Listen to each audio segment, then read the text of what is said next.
Phone की घंटी बजी तो शिवानी ने फ़ोन उठाया। उधर से कोई बोला भाभी और रोने की आवाज़ आने लगी। शिवानी ने प्यार से पूछा, क्यों रो रहे हो छोटे बच्चे की तरह? अमित रोते हुए बोला भाभी, और फिर सुबकने की आवाज़ आने लगी। शिवानी बोली पहले चुप हो जाओ। अमित थोड़ा शांत होकर बोला, भाभी प्लीज़ भैया को छुड़ा दो। शिवानी बोली मुझसे ऐसी बातें मत करो, मैं फ़ोन रखती हूँ। शिवानी ये कहते हुए फ़ोन रखने लगी, तभी उधर से आवाज़ आई, भाभी प्लीज़ फ़ोन मत रखना। भाभी भैया की गलती नहीं है। शिवानी ने कहा, क्या कह रहे हो तुम? तुम्हें पता भी है कुछ? मुझे तुमसे इस विषय में कोई बात नहीं करनी। कुछ और बात है तो बताओ। अमित रुंधे हुए स्वर में बोला, जानता हूँ। शिवानी ना चाहते हुए भी थोड़े गुस्से में बोली, क्या जानते हो? अमित बोला यही कि भैया ने आपको मारा है, और क्यों मारा है ये भी जानता हूँ। शिवानी को अब थोड़ा गुस्सा आने लगा और वो थोड़ा तेज आवाज़ में बोली, ये सब कहने को तुम्हें किसने कहा? अमित बोला, भाभी किसी ने भी नहीं कहा, और वैसे भी मम्मी पापा तो किसी वकील से मिलने गए हैं और उन्होंने तो आपसे बात करने को मना किया है, तो फिर क्यों बात कर रहे हो तुम? इन सब बातों में मत पड़ो। शिवानी गुस्से से बोली, कैसे ना पढ़ूं? वो मेरे बड़े भाई ही नहीं, मेरे लिए सब कुछ है। मैं उनके बिना कैसे जीऊँगा? गलती मैंने की और सज़ा भैया भुगत रहे हैं।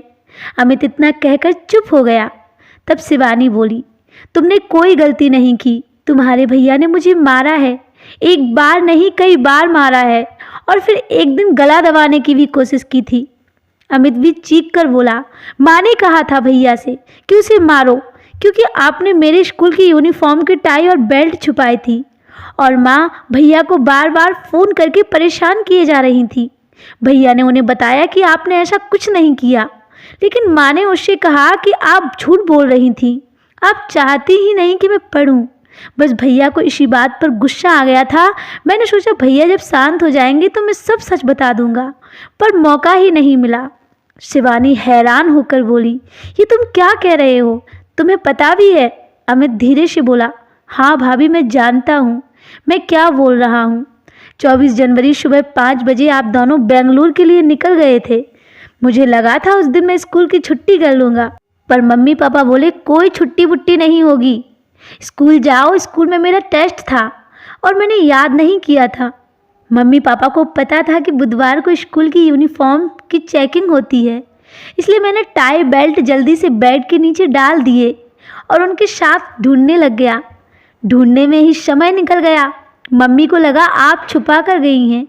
उन्होंने तभी भैया को फ़ोन लगाकर गुस्से में आपके लिए बहुत कुछ बुरा भला कह दिया, और साथ में ये भी कहा कि आप चाहती ही नहीं हैं कि मैं पढ़ूं।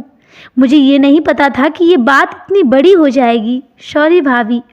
शिवानी ने दर्द भरी आवाज़ में कहा, तुमने ये बात अपने भैया से क्यों नहीं की?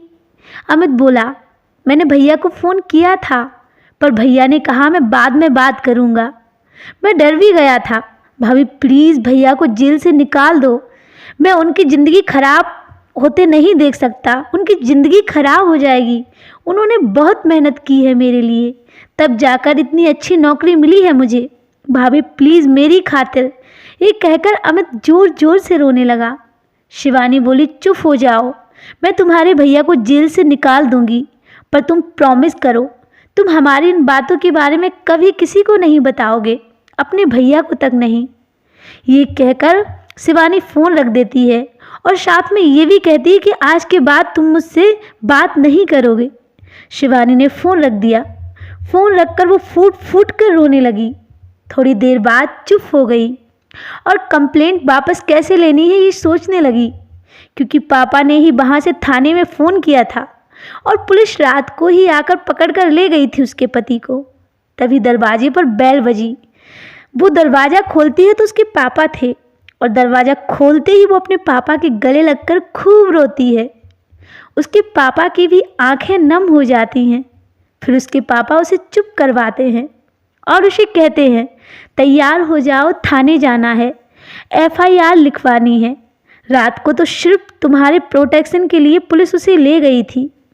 शिवानी पहले अपने पापा को पानी देती है और फिर चाय बना कर लाती है। पापा कहते हैं चाय क्यों बनाई?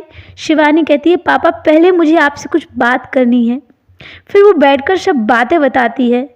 सारी बातें सुनने के बाद पापा एक गहरी लंबी सांस लेते हैं और कहते हैं अब तू क्या करना चाहती है?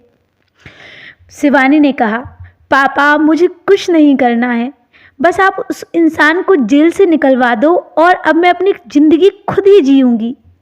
अभी आपके साथ आपके घर जाऊँगी और नौकरी करूँगी, बस अभी और कुछ नहीं। शिवानी की ऐसी बातें सुनकर उसके पापा उसके सर पर हाथ रखते हुए कहते हैं बेटा वो तेरा घर है और सदा तेरा ही घर रहेगा, लेकिन तू ये जो इतनी छोटी सी बात पर अपने पति को छोड़ रही है, मुझे लगता है ये ठीक नहीं है तेरे लिए। पापा की बात सुनकर शिवानी खूब रोई और अपने किए पर माफ़ी मांगती है। पापा कहते हैं बेटा तेरा जो भी फैसला होगा हमें मंजूर होगा, और वो शिवानी के पति को जेल से छुड़वाने के लिए चले जाते हैं।